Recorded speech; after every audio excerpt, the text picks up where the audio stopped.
ഓം നമോ ഭഗവതേ വാസുദേവായ.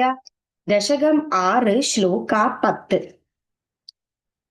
ഈദൃഗ്ജഗ്മൻ ജഗന്മയ വപുഃ തവ കർമ്മഭാജാം കർമാവസാന സമയേ സ്മരണീയം ആഹും തസ്യ അന്തരാത്മ വപുഷേ വിമലാത്മനേ തേ വാതാലയാദിവ നമോസ്തു നിരുന്ധിരോഗാൻ.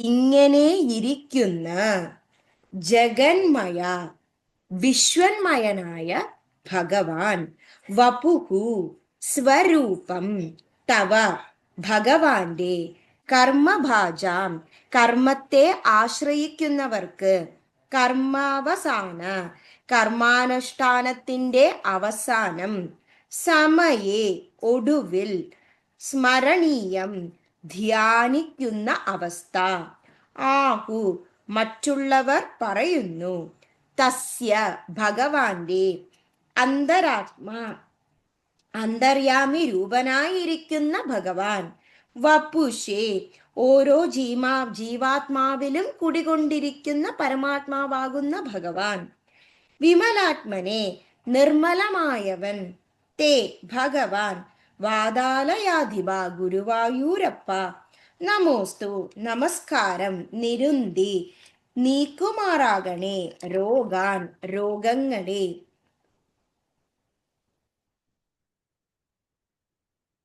ധൃജഗന്മയ വപുസ്തവ കർമ്മഭാജാം കർമാവസാന സമയേ സ്മരണീയമാഹുഃ തസ്യാന്തരാത്മാ വപുഷേ വിമലാത്മനേ തേ വാതാലയാദിവ നമോസ്തു നിരുന്തിരോഗാൻ. ഈ ശ്ലോകത്തിൽ, ഈ ദശകത്തിലെ അവസാനത്തെ ശ്ലോകമാണ് ഈ 10ാമത്തെ ശ്ലോകം. അങ്ങനെ ഈ ശ്ലോകത്തിൽ ഭഗവാന്റെ എല്ലാ ശരീരത്തിന്റെ അവയവങ്ങളും ഏതൊക്കെ പ്രപഞ്ചത്തിലെ ഏതൊക്കെ വസ്തുക്കളെ കുറിക്കുന്നുവെന്ന് പൂർണ്ണമായി നമുക്ക് വിസ്തരിച്ചു കഴിഞ്ഞു. അപ്പോൾ ഇങ്ങനെ ഇരിക്കുന്ന വിശ്വന്മയ സ്വരൂപനായ ഭഗവാനെ, അങ്ങനെ ഓരോ ഭക്തരും കർമ്മത്തെ ആശ്രയിക്കുന്ന ഭക്തന് കർമാനുഷ്ഠാനത്തിന്റെ ഒടുവിൽ ഭഗവാനെ ധ്യാനിക്കണം. അപ്പോൾ ധ്യാനിക്കുന്ന സമയത്ത് അറിവുള്ളവർ എന്താണ് പറയുന്നതെന്തെന്നാൽ ഭഗവാനെ അന്തര്യാമി രൂപയായിരിക്കുന്ന ഓരോ ജീവാത്മാവിലും നിർമ്മലരായി മാറും.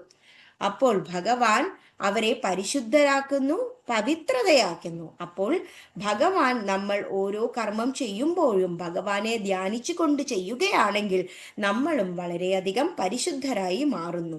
അങ്ങനെ നിർമ്മലമായി തീരുന്ന നമുക്ക് ഓരോ ദിവസവും ഒരു പുനർജന്മമായി വരികയും അതിൻ്റെ അവസാനം, ഈ ജന്മത്തിന്റെ അവസാനം നമ്മൾക്ക് മോക്ഷം ലഭിച്ച് ഭഗവാനെ ലയിക്കുവാനും സാധിക്കുന്നു.